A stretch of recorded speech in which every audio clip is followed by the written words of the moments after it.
Jadi banyak omongan yang keluar dari netizen kayak si Raffi ketangkep, dia akhirnya di penjara. Bisa tolong diklarifikasi? Emang sebenarnya Raffi itu gimana sekarang? Benar dia di penjara? Enggak benar itu. Itu cuma isu-isu palsu yang beredar aja. Aslinya dia nggak di penjara, dia nggak mati, dia bebe aja kok. Banyak yang bilang Raffi hilang dari permukaan itu karena kasusnya Pak Kasno. Mas ini kan terlibat dalam video dan penggalangan dana itu ya. Jadi yang sebenarnya terjadi tuh bagaimana sih Mas? Oke, jadi kita dulu bikin penggalangan dana buat Pak Kasno. Kemarin kita dapat total 40 juta. Semua yang di video itu benar. Saya ada di situ bantuin Raffi semuanya. Kita kontrakin Pak Kasno rumah, kita beliin perabotan, kita isiin rumahnya. Dari pandangan saya sih, Pak Kasno tuh agak gimana ya? Dia tuh selalu minta uang sama Raffi untuk hal-hal yang sifatnya tersier. Dia beli burung, dia dangdutan, nyawer biduan, sampai akhirnya Raffi capek dan dia kasih semua uangnya ke Pak Kasno. Gitu Mas. Dia udah gak mau tahu lagi. Yang mau saya sampaikan tuh gini Mas.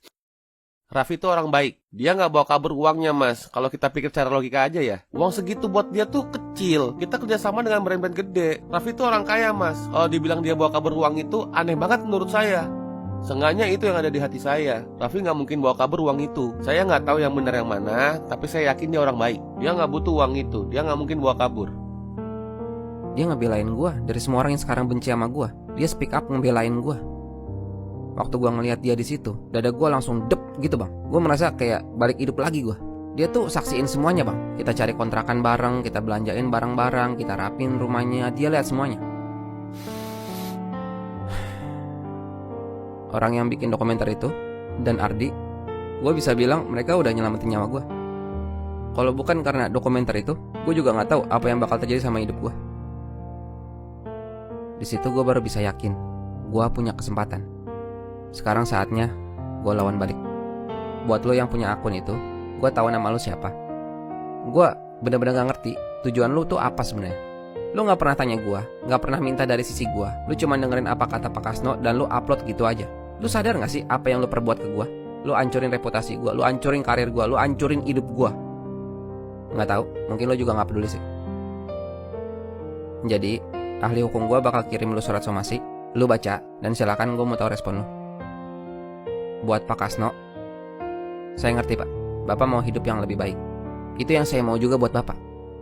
Tapi waktu saya mau berusaha ngebantu Bapak, ngerubah hidup Bapak jadi lebih baik, Bapak justru ngerubah hidup saya jadi lebih buruk Pak.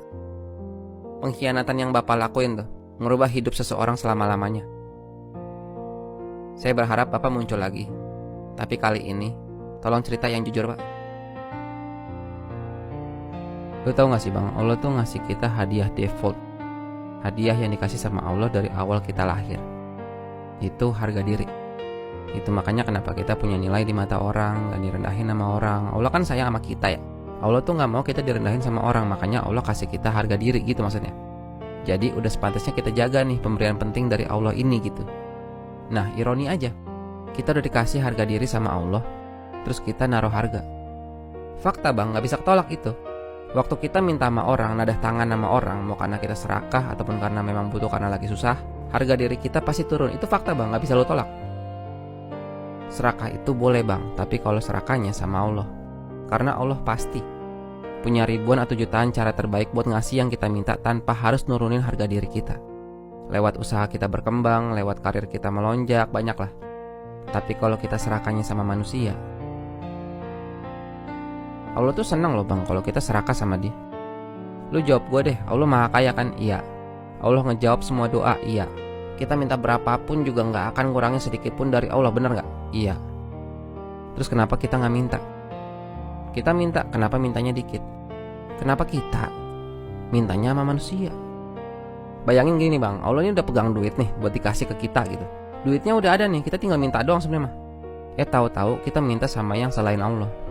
Berarti kan sama aja Allah bisa gini. Oh ya udah, berarti lu nggak butuh dari gua kan? Minta aja sama orang. Tapi besok-besok jangan minta sama gua lagi ya. Lu nggak butuh gua kan? Gimana? Makanya kenapa biasanya orang kalau udah punya mental ngemis, dia akan selalu ngemis. Kalau ternyata itu gara-gara Allah udah nggak peduli lagi sama dia, gimana? Ini kita lagi bicara Allah bang, Allah, Tuhan gua dan Tuhan lu, nggak peduli sama kita.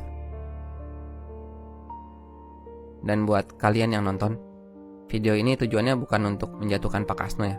Tolong jangan caci dia, kita semua pasti pernah bikin kesalahan, gue juga bikin kesalahan.